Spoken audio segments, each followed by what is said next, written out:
இன்னைக்கு நம்ம dark gathering அனிமேவோட season 1 episode 4 தான் பார்க்க போறோம். நீங்க நேத்துக்கு முன்னாடி உள்ள எபிசோட்ஸ் எல்லாம் பார்க்கலனா, முதல்ல அந்த வீடியோலாம் பார்த்துட்டு வந்துருங்க. அப்பதான் இந்த எபிசோட் உங்களுக்கு புரியும். அந்த வீடியோஸோட லிங்க் மேல ஐ பட்டன்ல கீழ டிஸ்கிரிப்ஷன்ல இருக்கு. மறக்காம செக் பண்ணி பாருங்க. கண்டிப்பா உங்களுக்கு பிடிக்கும். சரி இப்போ நம்ம எபிசோட் 4 க்குள்ள போகலாம். போன எபிசோட்ல கதை எங்க முடிச்சு ஞாபகம் இருக்குல? பேய்களை பார்க்குற பவர் இருக்கு யாயோய். கைத்தற கிட்ட உன் கையில இருக்க சாபத்தை போக்கணும்னா உன்னை சபிச்ச பேயை தேடி கண்டுபிடிச்சு அழிச்சே ஆகணும். ஆனா அந்த மாதிரி ஒரு பவர்ஃபுல்லான பேய் கூட சண்டை போட்டு அழிக்கணும்னா நம்ம கிட்ட அதை விட பவர்ஃபுல்லான நிறைய பேய்ங்க இருக்கணும். அதனால வா நம்ம ரெண்டு பேரும் ஒண்ணா சேர்ந்து ஜப்பான்ல இருக்க ஆபத்தான ஆவிகள் எல்லாம் புடிச்சு அதை நம்மளோட தேவைக்காக யூஸ் பண்ணலாம்னு சொல்லி இந்த எபிசோடு கரெக்டா விட்ட இடத்துல இருந்து ஆரம்பிக்குது. கேத்தரோ நம்ம உனக்கு சடங்கு பண்ண கோயிலுக்கு போயிருந்தப்ப ஏய்காவ போன்ல ஒரு போட்டோவை காட்டி கிளவுஸ் இல்லாம உன்னோட கை இப்படிதான் இருக்குன்னு சொன்னா. ஆனா அதை பார்க்கும்போது அதுல ஏதோ ஒண்ணு தப்பா இருக்க மாதிரி இருந்துச்சு. ஏன்னா உன்னோட ரைட் ஹேண்ட்ல தான் சாபத்தால பாதிக்கப்பட்டிருக்கு. ஆனா ஏய்கா காட்டின போட்டோல இருந்தது ஒரு ஆளோட லெஃப்ட் ஹேண்ட். சோ ரெண்டு வேற வேற ஆளுங்களோட கை. யாயோய் உனக்கு கழுகு கண்ணு போட்டோவை பார்த்த உடனே அதுல இருக்கிறது கைத்தரோட கை இல்லன்னு கண்டுபிடிச்சிட்டியே. உண்மையை சொல்லணும்னா அது என்னோட கை தானே. கிளவுஸ கலட்ட இவளோட லெஃப்ட் ஹேண்ட் ஃபுல்லா அந்த சாபத்தால பாதிக்கப்பட்டு ராணா கொடூரமா இருக்கு. நான் 9வது படிச்சுக்கிட்டு இருந்தப்பதான் இந்த சாபத்தால பாதிக்கப்பட்டேன். அதுல என்னோட பெஸ்ட் ஃப்ரெண்ட் ஏய்கவும் தெரியாம வந்து மாட்டிக்கிட்டா. நம்ம இந்த சாபத்துக்கு காரணமா இருக்க பேயை தேடி கண்டுபிடிச்சு போட்டு தள்ளிட்டா. இது தன்னால உங்களை விட்டு மறைஞ்சு போயிடும். அதுக்கப்புறம் நீ ஏய்கவும் இதால கஷ்டப்படாம ஃப்ரீயா இருக்கலாம். இவ சொல்றத வச்சு பார்த்தா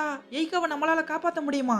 யாயோய் நீ கேட்ட மாதிரி ஆவிகளை பிடிக்க உனக்கு உதவி பண்ணலாமா வேணாமன்னு யோசிச்சு முடிவெடுக்க எனக்கு கொஞ்சம் டைம் வேணும். நல்லா யோசிங்க செட்டியார் சார். இந்த பிசினஸ் பத்தின எல்லா விஷயத்தையும் உங்ககிட்ட சொல்லிட்டேன். இந்த மாதிரி வாய்ப்பு எல்லாருக்கும் அமைஞ்சிடாது. எப்படியாச்சும் ஏய்காக்கு உதவி பண்ணி அவளை இந்த சாபத்துல இருந்து வெளியே கொண்டு வந்துடணும். ஏன்னா நான் உண்மையை எதிர்கொள்ள தைரியம் இல்லாம ஒரு ரூமுக்குள்ளே அடைஞ்சு கிடந்தப்ப அவதான் எனக்கு ஆறுதல் சொல்லி திரும்பவும் பழைய நிலைமைக்கு வர ரொம்பவே ஹெல்ப் பண்ணா. ஆனா இப்ப யாயை சொல்ற மாதிரி இவ கூட சேர்ந்து பேய்களை வேட்டையாட ஆரம்பிச்சா நான் ஆசைப்பட்ட மாதிரி நார்மலான வாழ்க்கையை வாழ முடியாது. எனக்கு இப்ப 2 சாய்ஸ் மட்டும் தான் இருக்கு. ஒண்ணு இந்த ஆவி பேய் பிசாசு மாதிரியான அமானுஷமான விஷயங்கள் இருந்து மொத்தமா விலகி ஒரு சாதாரண வாழ்க்கையை வாழ்றது. இல்லனா யாயை கூட சேர்ந்து ஆபத்தான ஆவிகளை தேடி போய் அதை யூஸ் பண்ணி எங்க சாபத்துல இருந்து தப்பிக்கிறது. இது ரெண்டுல எதை சூஸ் பண்றது? முடிவு பண்ண முடியலண்ணே. இப்ப மறுநாள் காலையில இவங்க ரெண்டு பேரும் முதல் நாள் காலேஜுக்கு போக அவசர அவசரமா ரெடி ஆகிட்டு கார்ல வந்து உட்காந்துருக்காங்க.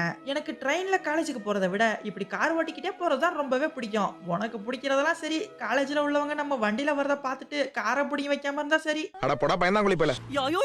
தம்பி வணக்கம் தம்பி. ஏய் நீ எதுக்கு இங்க வந்து உட்கார்ந்திருக்க? உனக்கு இன்னைக்கு ஸ்கூல் இல்லையா? நான் இப்ப காலாண்டு லீவ்ல தான் இருக்கேன். என் ஸ்கூல் ரீவ் பண்ணிங்கலாம் இன்னும் பல நாள் இருக்கு. அதனால இன்னைக்கு நான் உங்க கூட காலேஜுக்கு வந்து ஃபுல்லா செம ஃபன் பண்ண போறேன். நீ கலங்கஸ்தபா. எனக்கு இது சரியா பண்ணல. சரி விடு, அவள நம்ம கூட வரட்டும். இன்னைக்கு எப்படியும் காலேஜ்ல வெறும் டெமோ கிளாஸ் மட்டும் தான் எடுப்பாங்க. அதனால இவள அங்க கூட்டிட்டு போறதால பெருசா எதுவும் பிரச்சனை வராதுன்னு சொல்றா. நம்ம ஏய்கா இவ காலேஜ்ல கொஞ்சம் ஃபேமஸ் போல. இவள பார்த்ததுமே ஆம்பளை பொம்பளைன்னு பூரா பயல்களும் கூடு கூடுன்னு ஓடி வந்து நீங்க கண்டிப்பா எங்க குரூப்ல தான் சேரணும், வேற எங்கேயும் போயிட கூடாதுன்னு பயங்கரமா அடம் பிடிக்கிறானுங்க. மச்சான் யாரா இவனுங்க? எங்கிந்திரா வந்துக்கறானுங்க? ஏய்தரோ இந்த இடத்துல உன்னைய மாதிரியே ஏகப்பட்ட கிறுக்கனுங்க இருப்பானுங்கன்னு எனக்கு தெரியாது. இவங்க எல்லாம் யாரு? உன்னோட சொந்தக்காரங்களா? இத்தனை நாள் என் கூட பழகிட்டு இப்படி பண்றீங்க, அசிங்கமா இருக்குடா. அடேங்கப்பா, நம்ம ஏய்கோ இந்த அளவுக்கு ஃபேமஸா இருப்பான்னு எனக்கு தெரியாம போச்சே. ஆமா, அது எனக்கும் தான் தெரியாது. அவ கூட்டத்துக்குள்ள இருந்து புகுந்து செமையா மாஸ் பண்ணிட்டு இருக்கா. ஆனா என்னைய பாரு, உன் கூட சேர்ந்து புள்ள பிடிக்கிற மாதிரி இருக்கேன். அட பாவமே, காலேஜ் என்ட்ரன்ஸ் எக்ஸாம்லயே அதிக மார்க் வாங்கின ஸ்டூடெண்ட்டுக்கு கொஞ்சம் கூட மரியாதையே இல்லையா? இந்த நிலைமை ரொம்ப நாளைக்கு நீடிக்காது. நான் கூடிய சீக்கிரமா என்னோட பயம் தயக்கத்தெல்லாம் விட்டுட்டு நார்மலான வாழ்க்கையை வாழுவேன். உதாரணத்துக்கு நம்ம ஏய்கோவை பாரு, அவளும் நான் பாதிக்கப்பட்ட அதே சாபத்தால தான் பாதிக்கப்பட்டிருக்கா. ஆனா அவ அதை நினைச்சு என்னைய மாதிரி ஒரு ஓரமா முடங்கி போய் உட்காந்துராம அதையெல்லாம் தாண்டி வந்து எனக்கு சப்போர்ட்டா நின்னா. நானும் ஏய்கோவா மாதிரி தான் இருக்கணும்னு ட்ரை பண்ணிட்டு இருக்கேன். இங்க பாத்தியா, நான் எக்கச்சக்கமா புது புது கிளாஸுக்கெல்லாம் நோட்டீஸ் வாங்கிட்டு வந்திருக்கேன். அப்புறமா நம்ம பொறுமையா உட்காந்து இதுல எதுல சேரலாம்னு முடிவு பண்ணிக்கலாம். ஏமா அதெல்லாம் சரி, ஏன் உன்னோட புது ஃப்ரெண்ட்ஸ் எல்லாம் பாதியிலே விட்டுட்டு வந்துட்ட? அதெல்லாம் ஒன்றும் பிரச்சனை இல்லை. நான் அவங்க கிட்ட எல்லாம் நம்பர் வாங்கி வச்சிருக்கேன். அவங்க கிட்ட பொறுமையா கால் பண்ணி பேசிக்கலாம். அப்புறம் நான் அந்த டீம் எல்லாம் ரெஜிஸ்டர் பண்ண போறதே இல்லை. ஏன்னா எனக்கு உன் கூட கிளாஸ் போறதா ரொம்பவே பிடிச்சிருக்குன்னு சொல்றா. சிகப்பு காய் போது கருப்பு காயும் பின்னாலேயே போத சரியில்லையே. ஆமா, இந்த ரிஜிஸ்டர்னா என்ன? ரிஜிஸ்டர்னா நம்ம என்ன மாதிரியான கிளாஸுக்கு போக போறோங்கிறத தேர்ந்தெடுக்கிறது. காலேஜ்ல நிறைய வகையான கிளாஸ் இருக்கும். அதுல உனக்கு பொருத்தமானதை நீ தான் பார்த்து கரெக்டா செலக்ட் பண்ணணும். சரி ஐகோ, நீ என்ன மாதிரி கிளாஸுக்கு போலான்னு இருக்குன்னு அவளை பார்க்க அந்த பயவுள்ள ஆவிகளும் மம்மானுசிங்கிற பக்கத்தை வெச்ச கண்ணு வாங்காம பாத்துக்கிட்டு இருக்கா. ஐகோ நீ அந்த கிளாஸுக்கா போக போற? எனக்கு அந்த சப்ஜெக்ட்லாம் சுத்தமா செட் ஆகாதுன்னு உனக்கு தெரியும்ல? தெரியும் தெரியும், அதெல்லாம் எனக்கு நல்லாவே தெரியும். சும்மா தான் அதை பாத்துக்கிட்டு இருந்தேன்னு ஒரு மாதிரி சோகமாயிடுறா. ஏய்கோக்கு சின்ன வயசுல இருந்தே பேய் பிசாசு கதைகள்லாம் ஆர்வம் அதிகம். ஆனா அதெல்லாம் எனக்கு பிடிக்காதுன்னு பெருசா அதை பத்தி என்கிட்ட பேசவே மாட்டா. இப்போ இவ கொஞ்சம் கூட மாறாம அதே மாதிரி தான் இருக்கா. ஆனா இந்த கிளாஸுக்கு போறத நினைச்சாலே எனக்கு அடி வயித்தெல்லாம் கலக்குதே. சரி சரி, மூஞ்சி அந்த மாதிரி சோகமா வச்சுக்காத. நம்ம ஒன்னா சேர்ந்து நீ ஆசைப்பட்ட கிளாஸ்க்கே போகலாம். அப்படி சொல்றா சிங்கா குட்டி வா.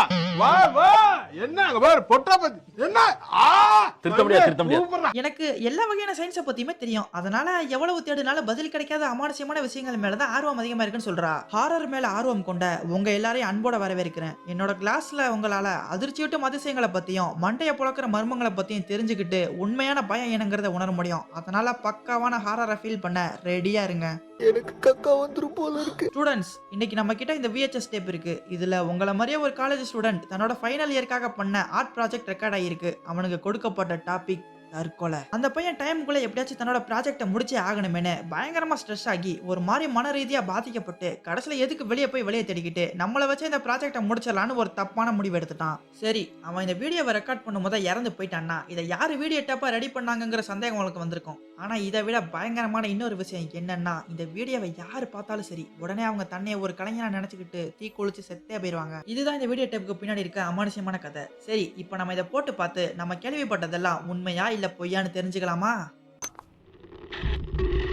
இந்த வீடியோல இவங்க சார் சொன்ன அந்த ஃபைனல் இயர் ஸ்டூடெண்ட் ஒரு ரூம்குள்ள வாழ்க்கையே வெறுத்து போன மாதிரி சேர்ல தனியா உட்காந்துக்கிட்டு இருக்க. அப்பப்ப நிழல் மாதிரி இருக்க 4-5 உருவங்கள் பக்கத்துல வந்து இவங்கிட்ட என்னென்னமோ சொல்லுதுங்க. அதுங்க சில நேரம் 6 இருக்கு, சில நேரம் 4 இருக்கு, இன்னும் சில நேரம் 5 இருக்கு. இப்ப கொஞ்ச நேரம் கழிச்சு என்ன ஆச்சுன்னு தெரியல, அந்த உருவங்கள் 2 இவனை மண்டையை கழுவி இழுத்துட்டு போய் இந்த ரூம் ஃபுல்லா பெட்ரோல் ஊத்த வைக்குதுங்க. அந்த பையில மூளை குழம்பி போய் அதுங்க என்னெல்லாம் சொல்லுதுங்களோ அதையெல்லாம் அப்படியே பண்றான்.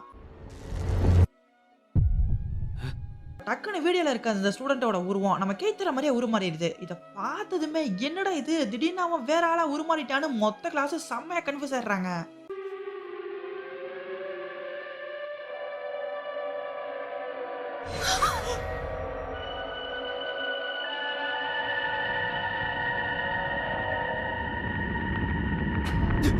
லாஸ்ட் அந்த வீடியோ முடியறப்ப அதுல எரிஞ்சுக்கிட்டு இருக்க ஸ்டூடெண்ட் கேமராவை பார்த்து சிரிச்சுக்கிட்டே தான் சொல்றான். ஆனா வீடியோல ஆடியோ இல்லாததால அவன் என்ன சொல்றான்னு யாருக்குமே புரியல. என்னடா நடக்குது இங்க? இது எப்படி சாத்தியம்? கிளாஸ் ஆரம்பிக்கிறதுக்கு முன்னாடி நான் இந்த டேப்பை செக் பண்ணி பார்த்தப்ப கூட எல்லாம் கரெக்டா தானே இருந்துச்சு. அப்புறம் திடீர்னு எப்படி வீடியோல இந்த விசுவல்லாம் மாறுச்சு?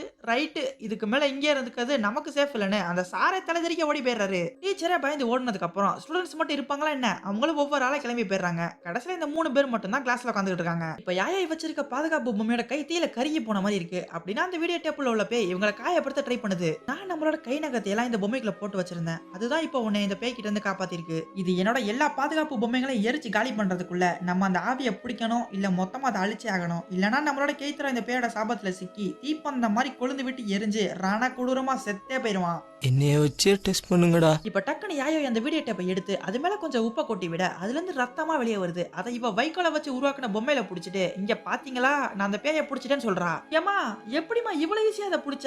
ஆவிகளுக்கு உப்புனா சுத்தமா பிடிக்காது. அதான் இந்த வீடியோ டேப் மேல கொஞ்சம் உப்பை கொட்டி அதை ஃபோர்ஸ் பண்ணி வெளியே வர வச்சு இந்த பொம்மையில புடிச்சிட்டேன். இதால என்னோட பாதுகாப்பு பொம்மையவே எரிக்க முடியுதுன்னா கண்டிப்பா இது செம்ம பவர்ஃபுல்லானதா தான் இருக்கணும். நம்மளால இதை இங்க வச்சு கொள்ள முடியாது. அதனால இதோட சாபத்தை தான் நிறுத்தி ஆகணும். சரி, இப்போ நீ அந்த அட்டைப்பெட்டியை வச்சு என்ன பண்ண போற? இந்த ஆவி அந்த சாபம் முடிச்ச வீடியோ டேப்பை பாக்குறவங்க எல்லாம் தன்னோட டார்கெட்டா மாத்தி நெருப்பால எரிச்சு சாவடிச்சுக்கிட்டு இருக்கு. அதனால இப்ப நம்ம அந்த வீடியோவை இந்த பேயையே பார்க்க வச்சோம்னா இது தான் உருவாக்குன சாபத்துல தானே மாட்டிக்குவோமோன்னு பயந்து அந்த சாபத்தை எடுத்து விட்டுறோம் அப்படின்னு நான் நம்புறேன். நீ நம்புறியா? சுத்தம் இது 100% வேலை செய்யுமா இல்லையான்னு உனக்கே தெரியாதா? அவ்வளவுதானா? இந்த பிரச்சனை இவ்வளவு ஈஸியா முடிஞ்சிருச்சா? என்னால நம்பவே முடியலையே.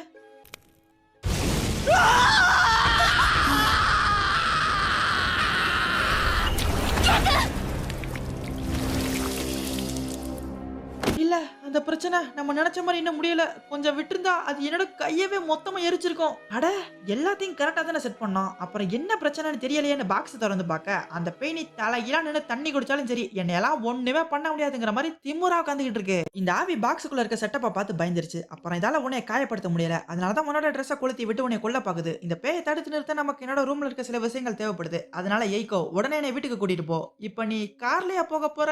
ஒருவேளை இந்த பேய் காருக்குள்ள நெருப்ப பத்த வச்சிருச்சுன்னா கேஸ் டேங்க் வெடிச்சு நீங்க 2 பேருமே செத்து போயிருவீங்க. கேத்தரோ, இத காலேஜ் கேம்பஸ்க்குள்ள வச்சிருக்கிறது ரொம்ப ரொம்ப ஆபத்து. ஒருவேளை நம்ம கார்ல போகலனா மக்கள் நடமாட்டம் அதிகமா இருக்க பஸ்ல இல்ல ட்ரெயின்ல தான் போகணும். அங்க வச்சு இது தன்னோட சேட்டையை கட்ட ஆரம்பிச்சா உயிரிழப்புங்கிறது எக்கச்சக்கமா இருக்கும். அதனால கார்ல போறதுனால தான் உயிரிழப்போட எண்ணிக்கையும் ரிஸ்க் கொஞ்சம் கம்மியா இருக்கும். இந்த கருமத்தை நம்ம வீட்டுக்கு கொண்டு போயிட்டா கேத்தரோ உன்னால காப்பாற்ற முடியும்ல? நிச்சயமா, அதுல சந்தேகமே இல்ல. அப்ப சரி, என்ன நடந்தாலும் பாத்துக்கலாம். நான் உன்னைய கூட்டு போறேன். வேணாம், யாரும் எங்கேயும் போக வேணாம். இதை நானே பாத்துக்கிறேன். இதுக்கு மேல எனக்கு பிடிச்சவங்க யாரும் கஷ்டப்படவோ இல்ல காயப்படவோ வேணாம். அந்த டீச்சர் கிளாஸ் ஆரம்பிக்கிறதுக்கு ஆரம்பிக்கிறதுக்கு முன்னாடி இந்த வீடியோவை பார்த்திருக்காரு. இருந்தாலும் அந்த ஆளு சாபத்தால பாதிக்கப்படல. அப்படின்னா இது வீடியோவை பார்க்கறவங்க எல்லாரையும் சபிக்கிறது கிடையாது. ஒரு சில குறிப்பிட்ட ஆளுங்களை மட்டும் தான் தேர்ந்தெடுத்து தாக்குது. கைத்தரோ நமக்கு ஒருத்தர் ரொம்ப வருஷமா தெரியும்ல. சின்ன வயசுல இருந்து நீ எனக்காக பண்ண ஒவ்வொரு சின்ன சின்ன விஷயத்தையும் நான் கவனிச்சுக்கிட்டு தான் இருக்கேன்னு சொல்ல இவங்களோட சின்ன வயசுல நடந்த ஒரு சம்பவத்தை காட்டுறாங்க. அதுல கைத்தரோ ரோட் கிராஸ் பண்ண போற ஏய்கோவை கூப்பிட்டு நீ எப்பவுமே அந்த கம்பி கிட்ட மட்டும் போயிடாதன்னு சொல்றான். இவன் இப்படி சொன்னா கொஞ்ச நேரத்திலேயே அந்த கம்பி கிட்ட ஒரு பயங்கரமான ஆக்சிடென்ட் ஆகி ஸ்பாட்லயே ஒருத்தர் இறந்து போயிறாரு. கைத்தரோ மட்டும் கரெக்டான டைம்ல வான் பண்ணனா இந்த இடத்துல நம்ம ஏய்கோ இறந்து போயிருப்பா. ஆவிகளையும் அமானுஷ்யமான விஷயங்களையும் உணர்ற உன்னோட பவரை வச்சு நீ பல தடவை என்னைய எந்த ஒரு பலனையுமே எதிர்பார்க்காம காப்பாத்திருக்க. அப்புறம் என்னோட கை இந்த மாதிரி மாறினதுக்கு நீ தான் காரணம்னு நினைச்சு குற்ற உணர்ச்சியில இருக்கங்கிறது எனக்கு தெரியும். ஆனா இதுல உன் தப்பு எதுவுமே இல்ல. அன்னைக்கு மட்டும் நீ என் கூட இல்லாம போயிருந்தா நான் அங்கேயே செத்து கூட போயிருக்கலாம். நீ எப்பவுமே எனக்கு துணையா இருந்திருக்க. நானும் உனக்கு துணையா இருக்கணும்னு நினைக்கிறேன். அதனால நீ எதை பத்தியும் கவலைப்படாத. எல்லா பிரச்சனையும் சரியாகிரும். இவ என் மேல இந்த அளவுக்கு பாசம் வச்சிருக்காளா? இது எப்படி நான் இத்தனை வருஷமா கவனிக்காம இருந்தேன்? ஏய்கோ யாயோ தயவு செஞ்சு எனக்கு உதவி பண்ணுங்க. டேய் இதெல்லாம் கொஞ்சம் கூட நியாயமே இல்ல. நானும் உங்களை மாதிரியே பவர்ஃபுல்லான பேயால சபிக்கப்படணும். இவன் சரியான பைத்தியம் இல்ல, சரியாகாத பைத்தியம்டா. சரிப்பா ஒரு வழியா நம்ம எல்லாம் கலந்து பேசி ஒன்னா ஒத்துமே இந்த பிரச்சனையை முடிக்கலாங்கிற முடிவுக்கு வந்துட்டோம்ல. என்கிட்ட ஒரு அருமையான ஐடியா இருக்கு. ஆனா அதுக்கு நம்ம கைத்தரவா கெட்டப் சேஞ்ச் பண்ண வைக்கணும். அது கெட்டப்படா, இது மொட்டப்பு. அம்மனை கட்டி அறக்கட்டா. இந்த பேயால உன்னோட ட்ரெஸ்ஸை மட்டும் தானே எரிக்க முடியும். அதனால ட்ரெஸ்ஸை கையில சுத்தி அதை ஜன்னலுக்கு வெளியே வச்சுக்கோ. சோ ஈஸியா நெருப்பு அணைஞ்சிரும். போடு இன்னைக்கு செம்ம ஃபன்னா இருக்க போகுது. அடி பாவிகளா, நான் பிறந்த மணியா அப்படி உட்கார்ந்துருக்குது உங்க 2 பேருக்கு ஃபன்னா இருக்கா? இதை மட்டும் நான் ஏன் கையில சுத்தி வச்சிருக்கணும்? பேசாம மொத்தமா எல்லாத்தையும் கழட்டி போட்டலாமே. நீ அந்த மாதிரி பண்ணா இந்த பேய் உன்னோட ட்ரெஸ்ஸை விட்டுட்டு நம்ம காரை கொளுத்து ட்ரை பண்ணலாம். அதான் எதுக்கு ரிஸ்க்குன்னு இந்த செட்டப். எனக்கு தெரிஞ்சு இந்த பேய் முழுசா ஃபுல் வீடியோவை பார்த்தா மட்டும்தான் உங்ககிட்ட இருக்க சாபம் இதோட உடம்புல டிரான்ஸ்ஃபர் ஆகும். அதனால என்ன நடந்தாலும் சரி நம்ம இதை முழுசா அந்த வீடியோவை பார்க்க வச்சே ஆகணும். இப்போ இது எதுவும் பண்ணாம அமைதியா தான் இருக்கு. ஆனா ஏய்கோ காரை ஸ்டார்ட் பண்ணி வண்டியை ஓட்ட ஆரம்பிச்சதும் நான் அந்த வீடியோ ஆன் பண்ணி விட்டுருவேன். அப்போ இது கண்டிப்பா இங்க இருந்து தப்பிச்சு போக நெருப்ப பத்த வச்சு தன்னோட சேட்டையை காட்ட ஆரம்பிச்சுன்னு சொல்றா. அப்ப இந்த பேய் நெருப்ப பத்த வச்சதும் நான் ஜன்னலுக்கு வெளியே கையை நீட்டி அதை அணைச்சிருன்னு சொல்றேன். இது ஒர்க் அவுட் ஆகுமா? அதெல்லாம் கண்டிப்பா ஒர்க் அவுட் ஆகும். கைத்தரோ நீ இந்த வீடியோ ஃபுல்லா ஓடி முடியற வர அந்த பேயோட நெருப்ப சமாளி. ஏய்கோ உனக்கு ஒரே ஒரு வேலை தான். இந்த பேய் எந்த அளவுக்கு தீய உருவாக்குனாலும் அதை அணைக்கிற அளவுக்கு காரை ஸ்பீடா ஓட்டு. செஞ்சுட்டா போச்சு. சரி என்னமோ பண்ணி தொலைங்க. எப்படியாச்சும் இதுல இருந்து மட்டும் காப்பாத்தி விட்டுருங்க. வண்டி எடுக்கடா. இப்ப கொஞ்சம் தூரம் போனதும் யாயா வீடியோ ஆன் பண்ணி விட அந்த பேயை பார்க்காம தப்பிக்க கைத்தர கையில இருக்க துணியை பத்த வச்சிருது. உடனே நம்மால ஜன்னலுக்கு வெளியே கையை நீட்ட காரு போற வேகத்துக்கு அடிக்கிற காத்துல நெருப்பு அணைஞ்சிருது. ஆனா பாக்ஸுக்குள்ள இருக்க இந்த மூதேவி அடங்குற மாதிரியே தெரியல. எவ்வளவு ஸ்பீடா போய் எத்தனை தடவை தீ அணைச்சாலும் அது திரும்ப திரும்ப தன்னோட பவரை யூஸ் பண்ணி அந்த ட்ரெஸ்ஸை பத்த வச்சு கைத்தரவை போட்டுதல பாக்குது. இப்ப அது கண்டிப்பா கிட்டத்தட்ட எல்லாம் முடிஞ்சு நம்ம டிராப்ல மாட்டிக்கிற நிலைமையில தான் இருக்கணும். இன்னும் கொஞ்ச நேரம் மட்டும் சமாளிச்சுட்டா போதும். இது கதையை ஈஸியாவே முடிச்சிடலாம். ஏய்கோ என்ன நடந்தாலும் சரி வண்டியை மட்டும் நிறுத்திடாத. முடிஞ்ச அளவுக்கு இன்னும் ஸ்பீடா போன்னு சொல்ல அவ டாப் கியரை போட்டு 100 கிலோமீட்டர் வேகத்துல வண்டியை விட்டு ஆரம்பிச்சிடறா. இதனால அந்த பேய் பல தடவை முயற்சி பண்ணியும் கடைசியில இவங்க கிட்ட தோத்து போய் தன்னோட பவரை மொத்தமா இழந்து அமைதியாகிருது. அடுத்து அந்த பொம்மையை கொண்டு போய் தன்னோட ரூம்குள்ள போட்டுட்டு பசங்களா சும்மா புகுந்து விளையாடுங்க, இன்னைக்கு உங்களுக்கு சூப்பர் என்டர்டைன்மெண்ட் கிடைச்சிருக்குன்னு மத்த பேய் பொம்மைங்களெல்லாம் உசுப்பத்தி விட்டு வந்துடுறா. இப்ப அந்த பக்கம் நம்ம கைத்தரவை காட்ட அவன் கையில நெருப்பு காயம் பட்டிருக்கதால ஏய்கோட ஹாஸ்பிட்டலுக்கு போயிட்டு வீட்டுக்கு வந்துகிட்டு இருக்கான். சாரி கைத்தரோ நீ என்னால தானே அந்த கிளாஸுக்கு வந்த. நம்ம மட்டும் அங்க போகாம இருந்திருந்தா உனக்கு இந்த மாதிரி அடிபட்டு இருக்காதுல்ல. ஏய் இதுல உன்னோட தப்பு எதுவுமே இல்ல. அந்த பேய் திடீர்னு இப்படி வந்து அட்டூழியம் பண்ணதுக்கு நீ என்ன பண்ணுவ? சரி அதெல்லாம் விடு. இப்போ என் கூட ஹாஸ்பிட்டலுக்கு வந்ததுக்கு ரொம்பவே தேங்க்ஸ். நீ டாக்டர் கூட பேசிக்கிட்டு இருந்தப்ப யாயோ எனக்கு கால் பண்ணி இந்த சாபம் பிடிச்ச வீடியோ டேப்ல இருந்த பேயை விசாரிக்க வேண்டிய விதத்துல விசாரிச்சு இது எப்படி எதனால உருவாச்சுன்னு கண்டுபிடிச்சிட்டேன்னு சொன்னான். யாரோ ஒரு சிலர் இவங்களை எல்லாம் ஃபோர்ஸ் பண்ணி தனக்கு தானே தீ வச்சுக்கிட்டு சாக சொல்லி அந்த கொடுமையெல்லாம் வீடியோவை வேற ரெக்கார்ட் பண்ணிருக்காங்க. அவனுங்க தங்களோட ஸ்ட்ரெஸ்ஸை குறைச்சு ஃபன் பண்றதுக்காக நம்ம பார்த்த வீடியோல இருந்த அந்த பையனை தினம் தினம் பயங்கரமா ரேங்கிங் பண்ணிருக்கானுங்க. இது நாளுக்கு நாள் மோசமாயிட்டே போயிருக்கு. எந்த அளவுக்கு மோசம்னா ஒரு கட்டத்துல அந்த தருதலைங்க இவனோட வீட்டுல உள்ள பொண்ணுங்களையே வம்பிழுத்து கலாட்டா பண்ற அளவுக்கு இப்படியே இந்த கொடுமையெல்லாம் தொடர்ந்து நடந்துகிட்டு இருக்க. ஒரு கட்டத்துல அவனுங்க இவனை வச்சு ஃபன் பண்ணதெல்லாம் போதும் மொத்தமா ஜோலியை முடிச்சு விட்டலான்னு இந்த பையல தனக்கு தானே தீ வச்சுக்கிட்டு சாக சொல்லி மிரட்டி அதை வீடியோவா வேற ரெக்கார்ட் பண்ணிருக்கானுங்க. இந்த இடத்துலதான் அந்த வீடியோ டேப் சாபங்கிறது உருவாயிருக்கு. இந்த சாபத்தை யூஸ் பண்ணி இந்த ஸ்டூடெண்டோட போய் தன்னை ரேக்கிங் பண்ணி சித்திரவதை பண்ணிட்டு இருந்தவங்களை எல்லாம் ஒருத்தர் விடாம மொத்தமா எல்லாரையும் தான் துடிச்சு சத்த மாதிரியே எரிச்சு கொண்டு பழி வாங்கிட்டு ஆத்மா சாந்தி அடைஞ்சு இந்த உலகத்தை விட்ட போயிருச்சு. ஆனா அந்த ஸ்டூடெண்டால கொல்லப்பட்ட குடும்பக்காரங்களோட ஆவி கோபத்துல பிரேதாத்மாவா உருமாறி இந்த வீடியோ டேப்பை பாக்குறவங்களை எல்லாம் சாபத்துல சிக்க வச்சு அநியாயமா பல அப்பாவிகளை கொண்டுகிட்டு இருக்கானுங்க. முதல்ல இந்த சாபத்தை உருவாக்குன ஸ்டூடெண்டோட ஆவி தவிர்க்க முடியாத சூழ்நிலையால தன்னறியாம தான் இதை உருவாக்கிருக்கு. ஆனா இந்த கேடுகட்ட பயல்களோட ஆவி அதை வேணும்னே தனக்கு சாதகமா யூஸ் பண்ணி ஈவு இயற்கமே இல்லாம பல சேட்டைகளை பண்ணிட்டு இருக்கு. யாயோ என்கிட்ட நீ எதை பத்தியும் கவலைப்படாத, நான் இந்த பேய்க்கு நல்ல பாடத்தை கத்து கொடுத்துட்டேன், இனிமே இதால எந்த தொலை இருக்காதுன்னு சொன்னான். ஆனா அதுக்கு அர்த்தம் என்னன்னு எனக்கு புரியலன்னு சொல்றா. என்னடா வாழ்க்கை இது, மனுஷங்க தான் கூட வாழ்ற சக மனுஷனுக்கு இந்த மாதிரி கொடுமையெல்லாம் பண்றாங்களா? இப்படியான உலகத்துல வாழ்ந்துகிட்டு இதுல உண்மையான நண்பர்களை தேடி கண்டுபிடிக்கிறது ரொம்பவே கஷ்டம் போலயே. பேசாம நம்ம கடைசி வர ஈகோ கூட மட்டுமே ஃப்ரெண்டா இருந்துட்டு போயிடலாமா? என்னடா இது வாழ்க்கை. இப்ப ஏக்கோ கைத்தர அவன் வீட்ல டிராப் பண்ணிட்டு இவத்தனோட வீட்டுக்கு வந்துடுறா. நம்ம ஏக்கோ அவளோட ரூம்குள்ள பீரோ மாதிரி இருக்க செட்டப்ல ஒரு ரகசியமான ரூமை யாருக்குமே தெரியாம செட் பண்ணி வச்சிருக்கா. இந்த ரூம் ஃபுல்லா கைத்தரோட அமானுஷ்யமான போட்டோஸ் மட்டும் தான் இருக்கு. எனக்கு சின்ன வயசுல இருந்தே 2 விஷயம் தான் ரொம்பவே பிடிக்கும். அதுல ஒன்னு ஹாரர், இன்னொன்னு நீ தான். நான் எந்த அளவுக்கு ஆபத்தான அமானுஷ்யமான விஷயங்கள் பக்கத்துல போறனோ அந்த அளவுக்கு நீ என்னை காப்பாத்த ட்ரை பண்ணி எனக்கு க்ளோஸ் ஆவ. நீனா எனக்கு எப்பவுமே ரொம்பவே பிடிக்கும்னு சொல்றா. இந்த இடத்துல டார்க் கேத்தரிங் அனிமேவோட எபிசோட் 4 முடியுது. இந்த வீடியோ உங்களுக்கு பிடிச்சிருந்தா லைக் அண்ட் ஹைப் பண்ணி சப்போர்ட் பண்ணுங்க. இந்த வீடியோ பத்தி என்ன நினைக்கிறீங்க? இதுல எந்த சீன் நல்லா இன்ட்ரெஸ்டிங்கா ஃபன்னா இருந்துச்சுங்கறதெல்லாம் கமெண்ட்ஸ்ல சொல்லுங்க. அடுத்து இவங்க என்ன பண்ண போறாங்க, இதுக்கப்புறம் எந்த மாதிரியான பேரெல்லாம் எதிர்கொள்ள போறாங்க, அதுல உள்ள ஆபத்து என்னங்கறதெல்லாம் நம்ம எபிசோட் 5ல பார்க்கலாம். அதனால நீங்க என்ன நம்ம சேனலை சப்ஸ்கிரைப் பண்ணலனா மறக்காம சப்ஸ்கிரைப் பண்ணிக்கோங்க. நான் உங்களை அடுத்த வாரம் அடுத்த புது வீடியோல மீட் பண்றேன்.